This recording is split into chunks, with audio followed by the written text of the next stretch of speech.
Jakarta is sinking, not slowly, not someday, right now. Some neighborhoods drop, several inches every year. Millions live at risk. Roads crack, homes flood, and seawater pushes inland. For engineers, this is a nightmare scenario unfolding in real time. So Indonesia made a shocking decision. Instead of only trying to save its capital, the country launched a hidden $35 billion plan to escape it. But the truth behind this plan will shock you, because this is not just a seawall. It's not just land reclamation, and it's not just about climate change. In this video, you'll uncover three things most people never hear. First, why Jakarta is sinking faster than many coastal cities worldwide. Second, how Indonesia plans to protect itself using one of the most ambitious civil engineering strategies ever attempted. And third, why this plan could reshape how nations respond to climate risk, or fail spectacularly. This story matters to viewers in the United States. Coastal cities like Miami, New Orleans, and parts of California face similar threats.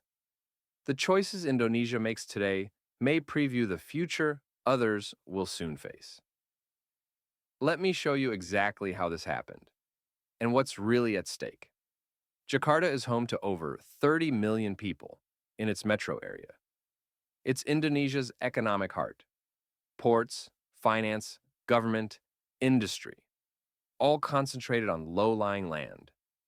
Here's the problem. Jakarta was built on soft soil and wetlands. Over decades, the city relied heavily on Hoyo groundwater pumping. When water is removed from underground layers, the land compacts and sinks. Engineers call this land subsidence, when the ground slowly collapses downward. Add rising sea levels. Add extreme rainfall. The result is frequent flooding that grows worse every year.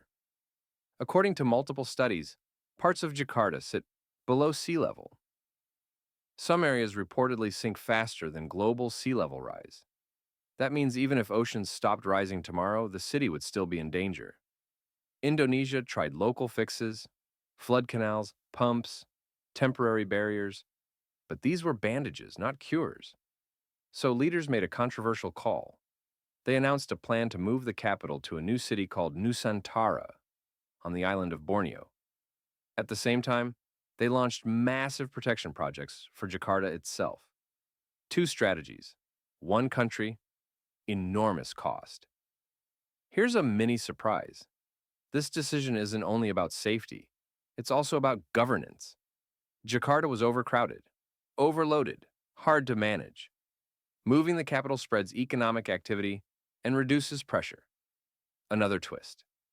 This plan blends traditional civil engineering with urban design, environmental planning, and political strategy.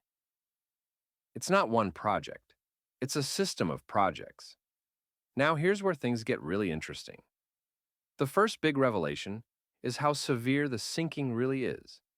In some districts, land has reportedly sunk more than 10 feet in year over the last century. Imagine your house slowly dropping one story underground. That's the scale engineers are dealing with. Why does this matter? Because infrastructure depends on stable ground: roads, pipes, foundations. When land sinks unevenly, structures crack, utilities fail, maintenance costs explode.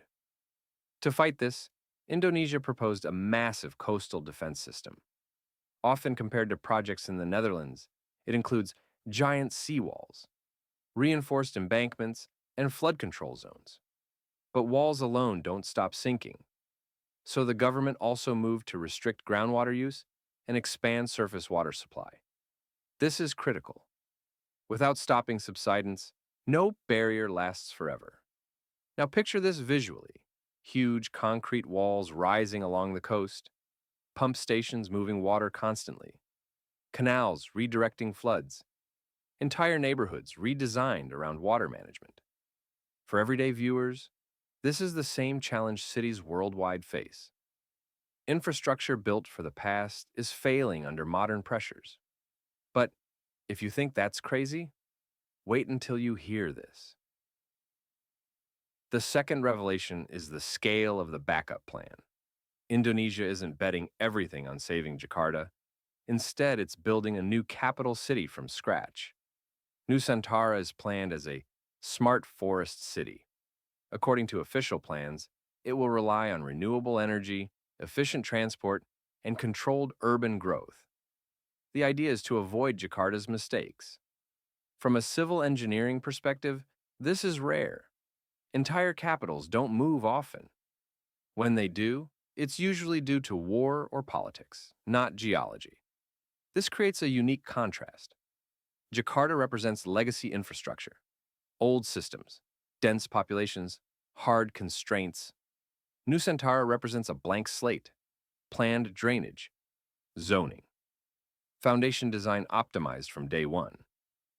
Experts suggest this dual strategy reduces risk. If Jakarta's defenses fail, the government still functions elsewhere. But this approach has